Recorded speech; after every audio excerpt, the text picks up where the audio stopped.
bo'limdan iborat. Bu hozir birinchi bo'limimiz.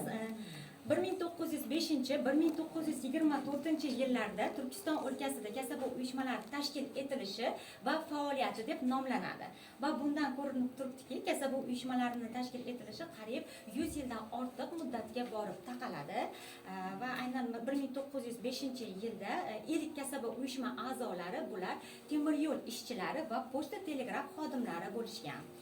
Dastlab 1905-yilda bahorda Rossiya Moskvada, Sankt-Peterburgda temir yo'lchilar uyushmasi tashkil etiladi va bizdan ham Turkiston o'lkasi temir yo'l ishchilari o'sha uyushmada ishtirok etishadi.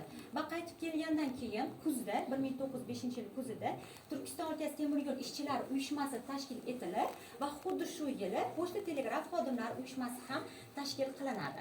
Faqat pochta telegraf xodimlarining talabi biroz yuqoriroq bo'ladi, ya'ni oylik maoshimizni 50% dan yuqoriroq qilish, qo'shimcha pullar, ya'ni otpuska, komandirovka, oziq-ovqat pullari kabi talablar bilan chiqishadi va eng asosiy talablari, agar hech qanday siyosiy hokimiyatga aralashmaydigan tashkilot bo'lsa, uyushma tashkil qilamiz, qo'shilamiz kabi talablarni oldinga suradi. Sababi 1905-yilga qadar ham kasaba uyushmalari faoliyat olib borishgan, faqat yashirin to'garak sifatida faoliyat olib borishgan. Sababi ularning g'arazli niyatlari, ya'ni podshoni ag'daramiz, hokimiyatga ustun chiqamiz kabi g'arazli niyatlari bo'lganligi uchun ishi to'xtatilib, 1905-yilda manifest chiqadi va bundan shu tez tarqalib boshqa hududlarda ham kasaba uyushmalari tashkil etiladi.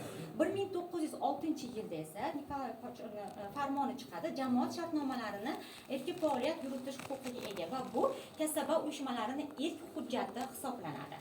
Vitrinamizda bugungi kunda namoyishga qo'yilgan, bugungi kunga qadar 100 yildan ortiq maxfiy saqlanib, muzey tashkil etilishi munosabati bilan o'sha yashirin to'garaklarga a'zo bo'lgan temir yo'l ishchilari ro'yxati nusxasi, bu yerda esa ular uyushma tashkil qilingandan keyin fotosurati va ustavi nusxasi.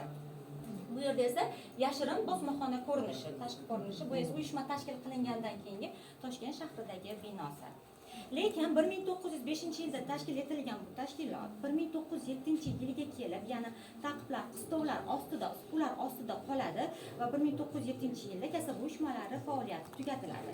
Lekin 1917-yil fevral revolyutsiyasidan keyin uyushmalararo tashkilot bo'lib katta keng qamrovli tashkilotlarni o'z ichiga qamrab olib faoliyatini davom ettiradi. Bu yerda o'sha a'zo tashkilotlarning ro'yxatini ko'rishingiz mumkin va eng alohida ahamiyatlisi uy xizmatchilari kasaba uyushmasi. Bugungi kunda ham bizda uy xizmatchilari faoliyat olib borishadi, lekin ularni himoya qiladigan birorta tashkilot yo'q. Ya'ni ular otpuska ola olmaydi, больничныйga chiqa olmaydi, lekin bu davrda uy xizmatchilar kasaba uyushmasi ham faoliyat yuritgan. Va bundan tashqari kasaba uyushmalariga a'zo va ularning oila a'zolariga bepul tibbiy ko'rikdan o'tishga ruxsat berilgan.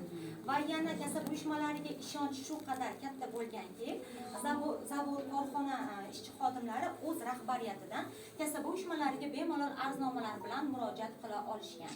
Ya'ni boshlig'imiz o'zi ishga kech masxalaqs bo'lib keladi. Bizni turli haqoratli so'zlar bilan haqorat qiladi. Oylik maoshimizni o'z vaqtida bermaydi.